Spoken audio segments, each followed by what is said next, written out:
Wrap it up.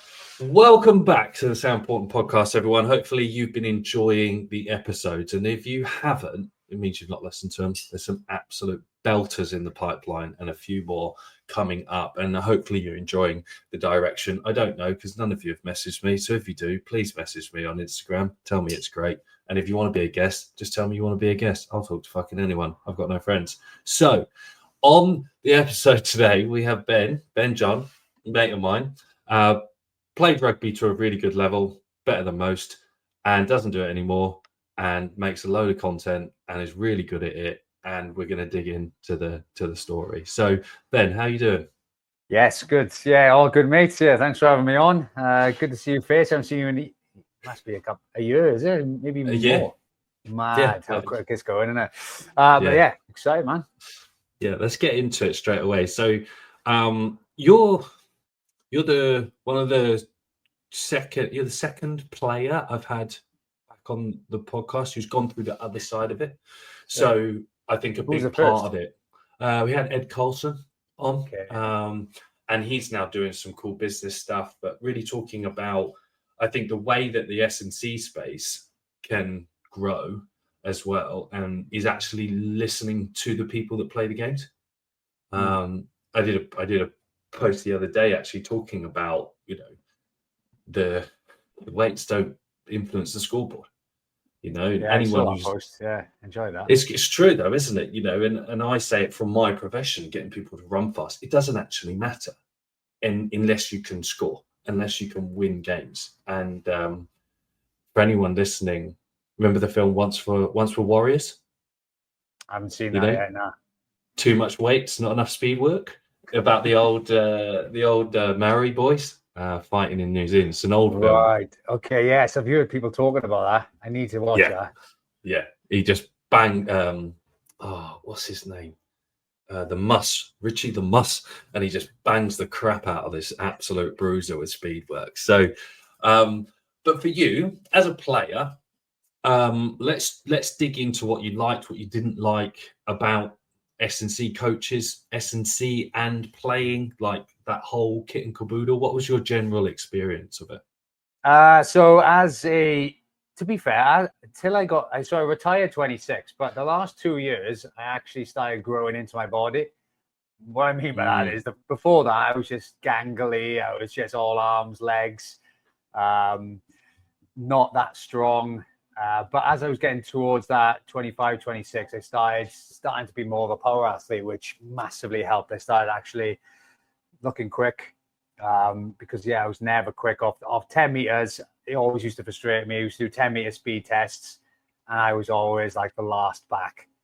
But then on a pitch, I feel way quicker on the pitch because obviously you read the game and you're understanding body shapes and pictures in front of you. But testing, it used to drive me nuts. I used to be like, how am I so slow? What's going on? But as I was getting older, then I think that the speed testing was getting better because I was actually getting stronger because I started weights. I remember my first getting into the academy under 16s. I was the only guy warming up with the bar, like doing squats and bench press. Could not squat.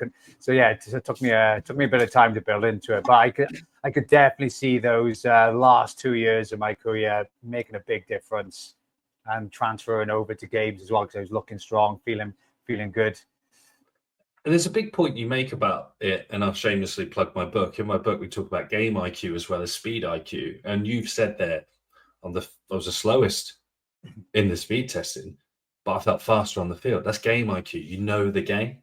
And that's a really important part for a lot of players. So then by the time you like grow into your body, and I know what that feels like. I was 6'2", 75 kilos at 17 years old. And it was like, where has he gone? Where's the rest of him? And but then when you grow into that size, you start banging boys, and your confidence grows with it as well, doesn't it? Yeah, definitely. I think what helped me is as a kid, I think me and my mates after a rugby game, we go down the park and play. I'm not sure if you ever played it, British Bulldogs. That's all we used to play as kids, British Bulldogs. So the 1v1 tackling, 1v1 trying to beat someone, and massively helped And we used to play as well, like in random places with like, I don't know, flower beds in the way, and you had to jump over there. So you had to be very agile and miss all that dangerous stuff. But yeah, that definitely helped because you're reading bodies, trying to pick out where they're looking, the shape they're getting in, how you can evade them or how you can make a hit on them, and games like that. And as a kid, I played every game under the sun. My brother and myself and all my mates, anything that was on TV, Mighty Ducks. We'd be all kitted up then in hockey kits. Again, so anything that was on TV, we'd be replicating. So just try to play as many games as possible, and that definitely helped. Game IQ as well, and understanding shapes and bodies and whatnot. And so when you like, I think it's so important seeing pictures. And I'll come back to something I had an experience recently with some 1v1s in coaching, and I'll tell you about that in a minute. But so how did you feel from someone who grew into their body with weights? How did you feel like the load of a weekly grind, essentially playing? You play for Ospreys, right? So in what was it then? It's not the URC then. It was the Magnus? Pro 12, yeah. Yeah, the Pro 12. So in the Pro 12, with travel, and then lifting on top and training, how do you remember that being? Yeah, it was, to be fair, I probably did way too much. I was obsessed. So I would get home and just go, nothing else to do, because my missus at the time was wife now, but missus at the time we lived in London, so nothing else to do. So I'd go to the gym again and just sit in the bike, do some stretching, or do some guns or something. I was just obsessed by training. So I was young as well, so I would recover quickly. And I wasn't a speed athlete, so I was just an endurance type of athlete. I just repeat things all the time. So I wish, though, I did focus more on recovery for sure. Because the importance, I think I kept on getting injured as well. I was very injury prone. They used to call me One Game. That was my nickname. And that one game was just before the contract negotiations as well. So I played decent, get injured then for a few weeks. So probably all that had to do with, and I think that was more to do with me being obsessed outside of training as well, trying to do extras all the time, gym wise and whatnot, because I was bored really. But in training, I just I felt good, felt fine really. I just I think that they're good questions to ask, and I had the same with Ed actually. That was on. It's an interesting approach, because when you're in there, it's something to think about. When you're in there, you do everything you can to stay there, because it's it's your boyhood dream. You're playing, you're a pro rugby player, and it's like I can't give this up, and then I guess again, then like you're a rugby coach now, you're then offloading your responsibility onto someone else to say, hang on a minute, slow down, or you're not doing enough. And rugby's got a terrible culture of more is better rather than more is more. Were there any people around you that would say, hang on a minute, Ben, you need to pull back on this a little bit sometimes? Yeah, I remember getting injured once when I was about 21, 22, and Philo Tiatia was one of the players there, just turned into the coach's role. And he's now the Dragons head coach. And he said to me, I got injured, and he was like, mate, it sounds like you're doing too much. Have a little look at what you're doing around and outside of training. And after he said that, I kind of took a couple of steps and back and had a think about what I was doing. And funny enough, I was 22. I got injured for about 6 months after that, and then I got sent then to Dragons to actually play for a few months, and that was amazing because Lee Byrne, who was just coming to the end of his career, was like a Welsh legend, and watching him train was amazing because he would go max effort, like straight into it, and if he made a line break, he'd finish the try off, and he would do everything. But then as soon as he's finished, he'd be chilling out, relaxing, recovering. And seeing that, then I was like, oh, if he's a Great British Lion, a Welsh legend, he's obviously doing something right. So I kind of like look to see what he was doing and try to mimic that. And after that, then I started, looking after myself a little bit at 23, 24 years old. And then that's when I started getting momentum in my playing career then. Yeah, that's nice.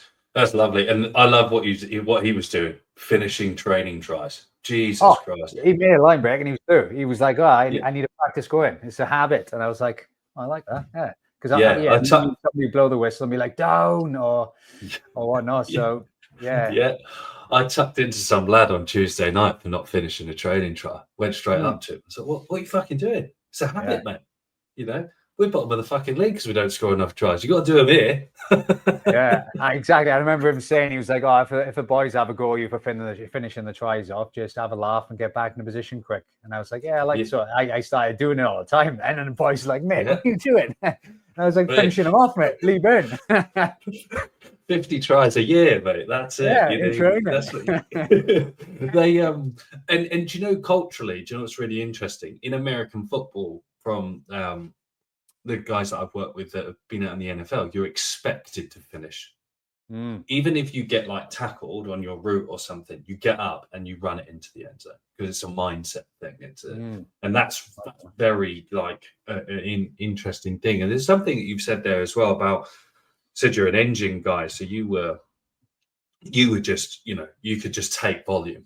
You just handled volume well, which probably is quite for me, if I were to put my S&C hat on and know exactly, like, you could just always say, if someone can handle volume well, then volume's going to be their enemy, because the long tail effect of too much volume just will bite you in the ass later. If you've got a sprinter, they're allergic to volume. Someone like Christian Wade, Tom Van Dale, they're like allergic to volume. They just can't handle it. So they'll just blow up straight away. And they'll get tight or tweak a hammy, where the volume guys, they'll just churn it out. They'll just chug along until something, bang, and then it's a big one. And I think as coaches, it's really important to recognize, you kind of like, I've got like archetypes in my head. You look around the weights room, you've got the bodybuilder, the powerlifter, the bloody crossfitter, and they're all trying to play rugby all at the same time, but all train differently in the gym. That's interesting. Yeah, that's interesting you say that. I like that way of thinking. Yeah, just grinding it down, and then all of a sudden, then an accumulation of wear and tear or volume. Then something would come up then, injury-wise. Here's a good question for you, because I'm going to shamelessly plug my book. There's a section in it where it talks about how, if you were to liken players and athletes to their animal personalities, it will tell you a lot about the way that you should treat them. So if you were an animal, what athletic animal would you be? I think I'd be some sort of retriever dog or something, just constantly running around like an editor, get excited over anything, any sport, ball or anything. Yeah, play. I'm out running around. Like a collie. Yeah, like a collie, like a spaniel or something, just constantly moving. I can't sit still. So that's probably why I used to go to the gym after training. I was like, well, I can't sit in the house. I don't like playing games or anything like computer games or... Yeah, so I'm just out all the time moving. Same now, I'm like sitting in like this life of obviously being at the desk. It's just like I'm about half hour in, and then all of a sudden then something will catch my eye in the window and I'll just be staring out the window and just mind's gone. So I would say, what were you? Fox or something? I always categorize myself as a wolf. Okay. Wolf, that's it. That's it. I won't do much, but when I do it really purposely, do it fast, do it quick.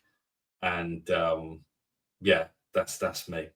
That's me. So I'll go missing for 79 minutes on the field and then just pop up for one, when it's ready. I tell you what, there's quite a few bloody donkeys in professional rugby as well, isn't there, though? I would definitely say dog, because chasing kicks, running around. I'd just be flat out all the time, running same pace, back and forth, up and down. The best ones are the giraffes.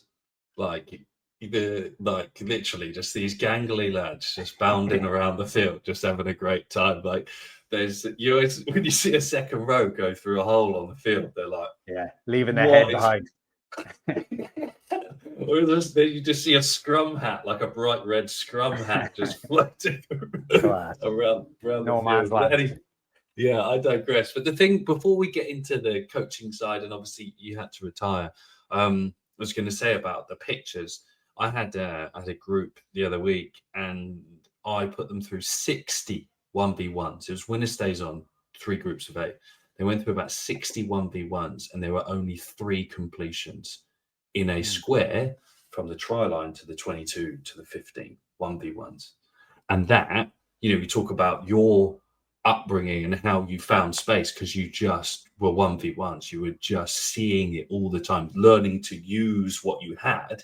I think that's a big thing about performance and coaching and everything we say. If we use what we've got more effectively.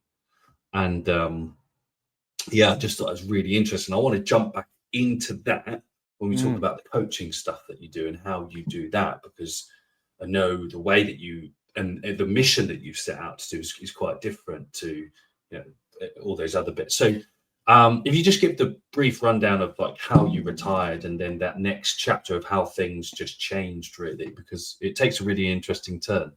Yeah, so retired 2018, 2017, something like that. So I got concussed. I was concussed for a few times during a year's period, and every time I was getting concussed, it was taking longer to get back. So got to a time where the final one, I decided my contract was running out. So I was like, right, I'm going to take a year out, try and fully recover, give myself the best opportunity to get back, as I was still, I think I just turned 26.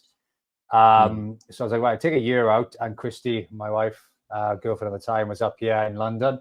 So I was like, I'll go to see her, because I knew if I was in the environment, I'll be back in 2 months' time, just because I'll be itching. But if I give myself the best opportunity to get away from here, try and recover or whatever. So I went to London, and then I decided after the year then, so I went to London to do personal training. I should have actually worked on a post-rugby scenario, but I was kind of like, well, shit, what qualifications have I got? I can do PT, I'll do that. So, and luckily I loved coaching as well. So I just went down the PT route. But a year's time then, I decided to do some fitness, try and get back into it, move. And the symptoms were still there, still lingering, whether it's because I hadn't done any maximal effort stuff, I don't know. But I had like headaches and whatnot. So I was like, right, I think it's probably best I do retire. So then I went into personal training till what's the lockdown, 2021, at the end of first lockdown or second lockdown. Beloved personal training. It was good, enjoyed it. It was good because the number one thing they say you miss in rugby is that camaraderie. And I went into a gym with ex-professional fighters, boxers, athletes. So it was quite good. You walk into the gym and they'd be calling you all names and whatnot, bringing you down to earth. It was that environment, which was great. Manor, London, it was brilliant. And then lockdown happened then, and I had loads of time because I was the head coach of the gym, so we went online. It was easy to manage. And then I was like, if I was a kid, and I love what Joe Wicks was doing, but I was like, if I was a kid, I won't be doing jumping jacks and stuff. I'd be getting a rugby ball thrown at the wall in the garden or whatever, just driving my parents crazy. So I was like, well, I might as well just start doing some skill stuff for kids to follow. And my wife as well, she's a brand, she's graphic designer, product designer, and she does a lot of brand work as well. So we were looking at the model of Joe Wicks, and we were like, right, no one really knew who Joe Wicks' name was in the first 5 years of his career. He was the body coach. So we were like, right, no one cares about your name, Ben. So we need to find a catchy name. So we were looking online, and I was like, oh, is that? So I looked at the rugby coach, and that was taken, and then the rugby trainer. And I was like, oh, that's cool. So launched the Rugby Trainer then. So and from there, just filming content in the garden or whatever, down the local park on skill stuff. And 4 years on, then it's just grown into pretty cool gig, which I'm doing full time, which is amazing. It's a fucking beast, let's be honest. Like he's talking it down. It's an absolute beast. He's done so well. He should be really proud of himself. I remember and I think when we say differently before, I think not to put words in your mouth, but I remember you saying something that the whole idea was to help kids develop skills on their own, so they didn't have to be with other people, because that's a big challenge for a lot of people. Is that correct? Yes. So as a kid, my dad was massive into cricket, big cricketer. So we'd always go down the park, me, my brother, my sister, and we would just do tennis, ball catching. Virtually, that's probably why I thought of a dog, because he used to stand there with a tennis ball racket and just absolutely leather the ball. And we used to chase it around, catch it and whatnot. But that got me into a really good habit. Being like 6, 7, 8, 9 years old doing that, I knew, right, I'd go down the park and play, but it was actually training. So doing that from a young age, as I got to about 13, I started going to the rugby ground on my own and just working on my kicking skills, passing skills, all on my own. And as you went into the professional environment, then you realize everyone is spending 10 minutes after their training session working on their own individual skill, because you might go into a rugby tackling session and you might only do 4 tackles. So you're like, right, I need to cover some more, maybe different variations or whatnot. So everyone's doing their extra. So it's like, right, there's obviously, it's obviously scope for extras. I've done it all my life since I was a kid. So, but then I would look online, and football, American football, basketball, individual skill is massive. And because it's like a football, you kick it out of the wall and it comes straight back to you. Whereas rugby, unless you're a goal kicker, you rarely spend time on your own working on your skills. Yeah. So I was thinking, if I can encourage one person to pick up a rugby ball and work on something, then I'm happy. So any post that I would post, it'd be like, right, one kid, one person. That is all I'm after. Anything more, that's a bonus. So that's all. That's all my content's been on. Is if one kid or one player or even someone who does not like rugby decides, oh, I'm gonna give that a go. So that's always been my mission with the Rugby Trainer. Yeah, that's awesome. That's so good. And you reminded me, Jesus Christ, reminded me of a story. Do you know Will Harries by any chance? Yeah, Welsh Sevens legend. Yeah. So I had him at Dragons. Ealing. He was great. We got him lifetime speed PBs in his 30s. No way. And great lad, right? And he said when he was at the Dragons, it's when you said about the dog, he said he had to do a fitness session with an S&C that would basically just kick a ball down a field, and he had to go and run after it and bring it back to him. He did it for half an hour. That was his fitness. Right. Oh my days, yeah. So good. Like, just popped into my head. And just for the S&C twist on this, just so people listen to it, don't do that. Just don't do that with a player, because that's a fucking waste of time. But so I think something really important that you touched on there is how because coaches listening to this, they, the average salary for a strength and conditioning coach in professional sport is £30,000 a year. The average salary, and what you give up for that is a lot. Oh, and crazy. First in, last out with the physios. Crazy. Yeah. And when I first started in 2012, when I got my first internship, there was only one postgraduate degree course, and now there's 40. So you can imagine how the volume of coaches that are being churned out, and everyone's looking for opportunity to work. And we're, that carrot of being in the pros is kind of, everyone gets a fancy email address and a tracksuit, and that's about, that's what you get, and a bit of an ego boost with it.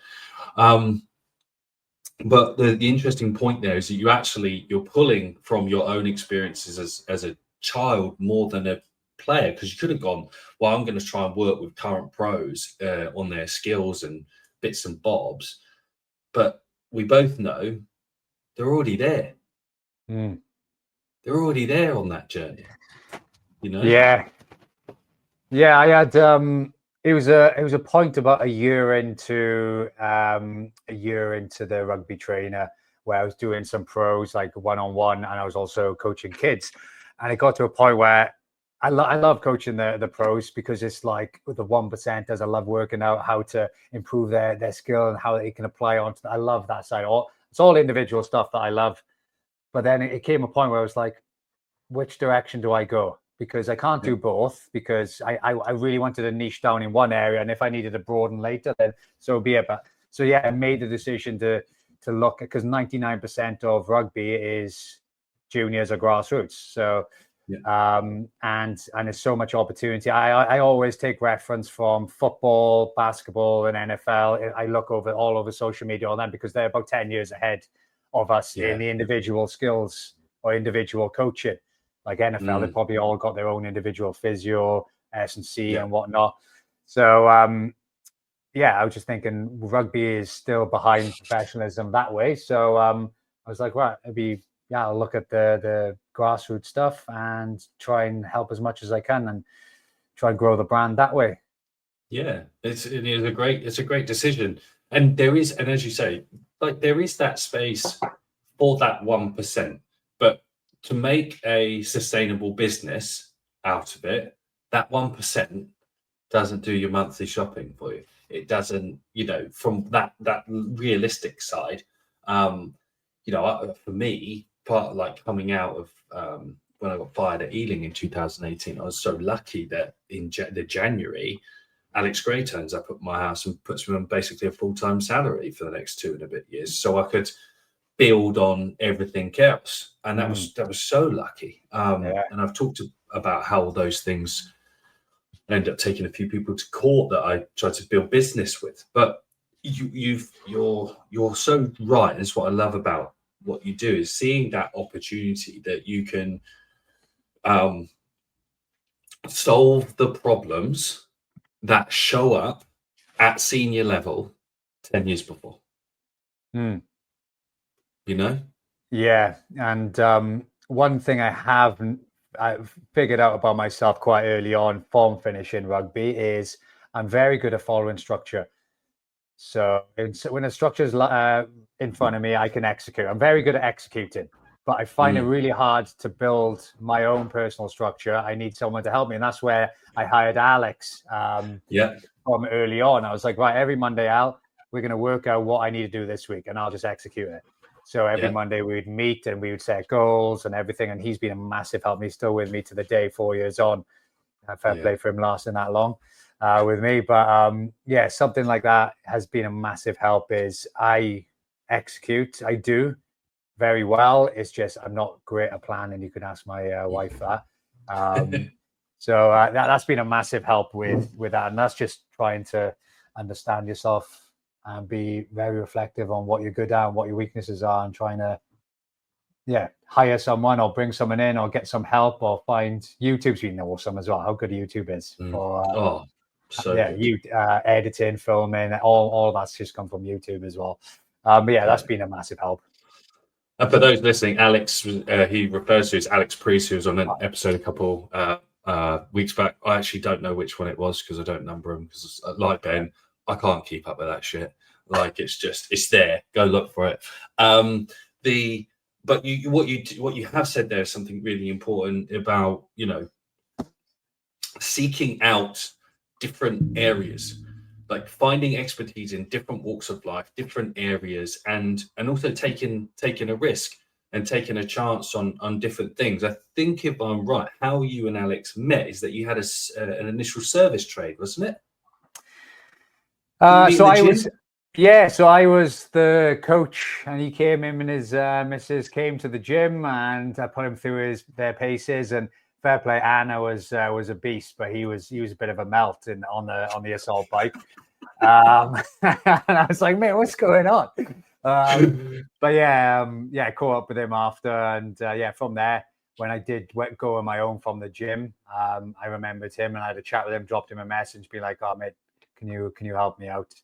And gladly he said yes. So it's helped me out massively. He's been a huge help. That's so good. And so from an opportunity, because there's a couple other things, and I'm conscious of time, but from, there's lots of coaches that'll be listening, and just for scale, what's your current internet online following? What's your current scale that you've built up from nothing? So I manage about 10 accounts all over social media, and that's my academy as well. So my rugby trainer one, I've got 210,000 on Instagram, 240 on TikTok, 260 on YouTube. And then also I have like LinkedIn, Twitter, and the other platforms, and I just keep an eye on them. And the same with my academy. I've got like 20,000 across them three as well, the three major ones. So I've always tried to, because you never know when something's going to change, or for example, TikTok could be the next big thing, and everyone just gets rid of Instagram. So I wanted to make sure that I cover the three main channels, and try to be quite even on all three of them. But yeah, it's been I caught it at the right time as well, because rugby and social media has always had a bit of it's kind of I caught it at the right time. Rugby started opening the gates to social media as well, and a lot, and it was not hard. It was only Rugby Bricks doing coaching on social media when I joined. Wow. Yeah. So I caught it at the right time, and now it's loads. It's incredible to see. So yeah, the right time, and now catching the wave, which is nice. So yeah, it's taken a while to build, but I've been really lucky with the response to like the clubs, the brands, and the players been allowing me to come in and film and share their knowledge as well as mine.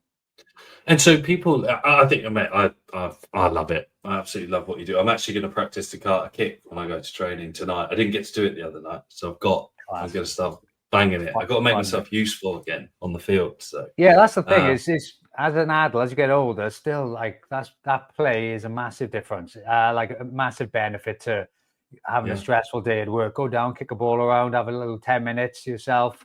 Nothing better, especially when the sun's out now.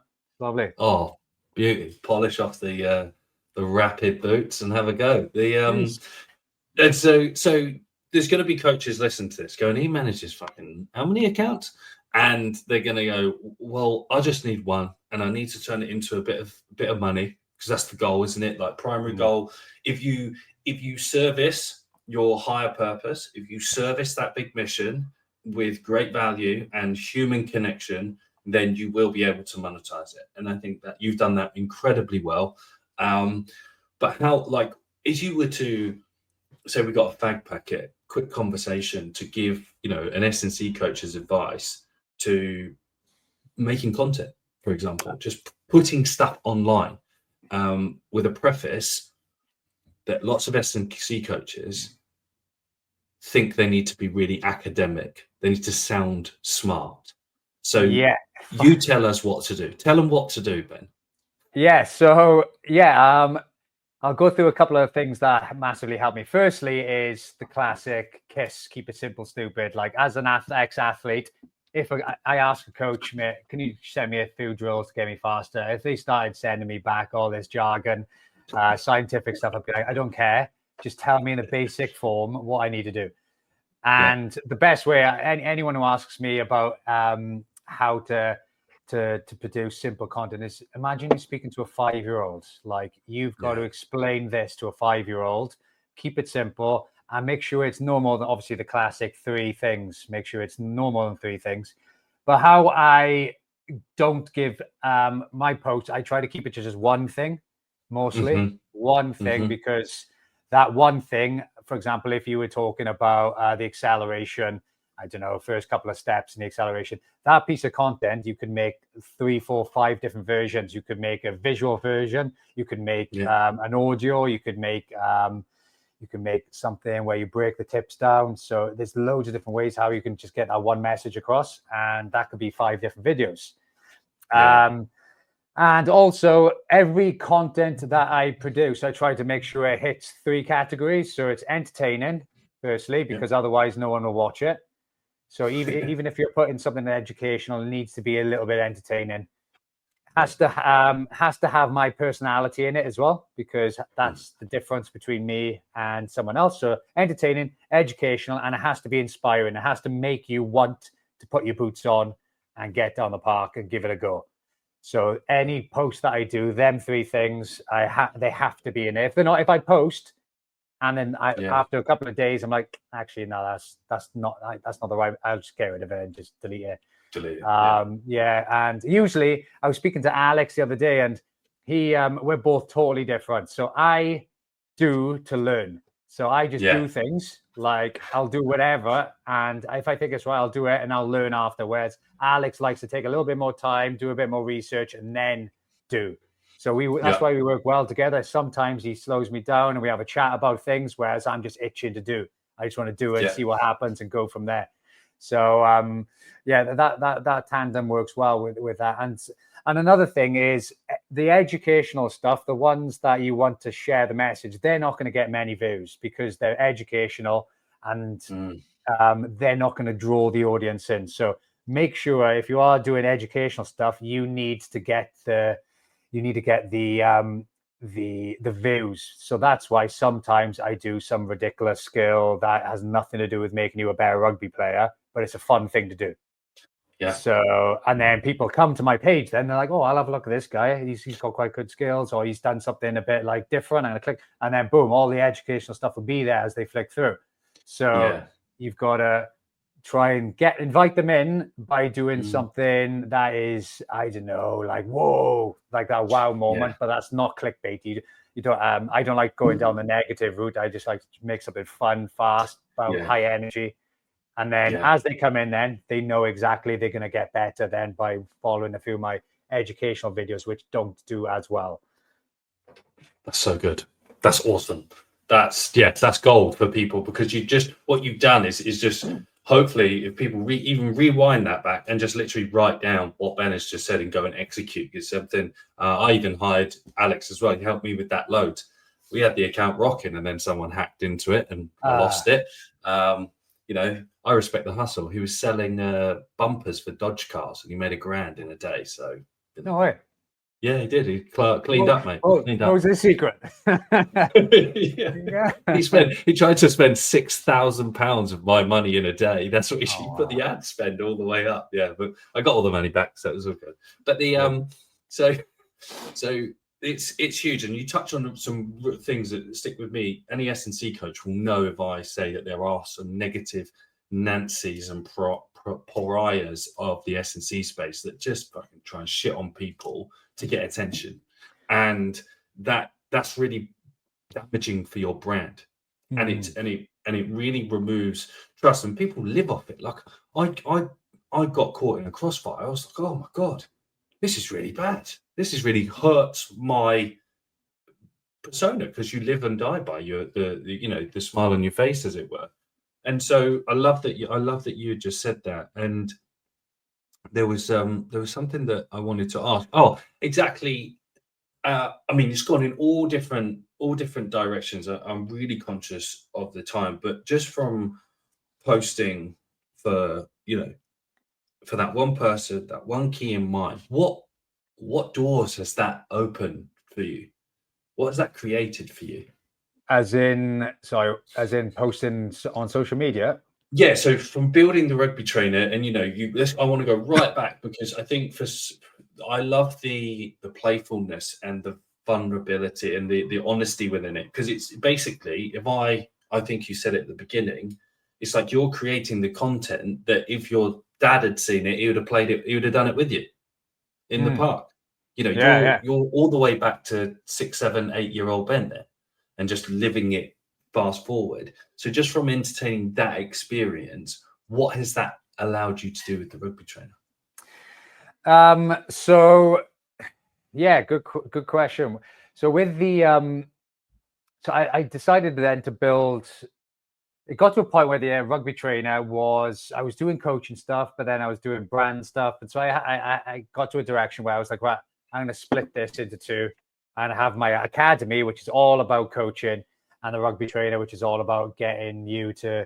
So one of them, Rugby Trainer, is about getting you to pick up a rugby ball, and then the academy then is about, if you are picking up the rugby ball, then this is how you get better. And that side of it, the academy side, is things that you can do in 10 minutes. So all the sessions are 10 minutes based. And that is the stuff that I did with, like, going down the park with your parent or brother, sister, teammate, or on your own, and following drills and stuff. And I love that side of it. And that's what's really cool, is getting players all over the world, different countries and whatnot, just doing that, sending it in and seeing progress. Because in 10 minutes a week, you're not going to see much progress in a month. But if you invest in a year, you see a massive difference, because the quality in that 10 minutes is going to be great over that year. So, and also builds good habits for youngsters as well, because it's all under 16. So if they can spend 10 minutes on their own over a year being consistent, then they're building good habits inside and outside of rugby as well.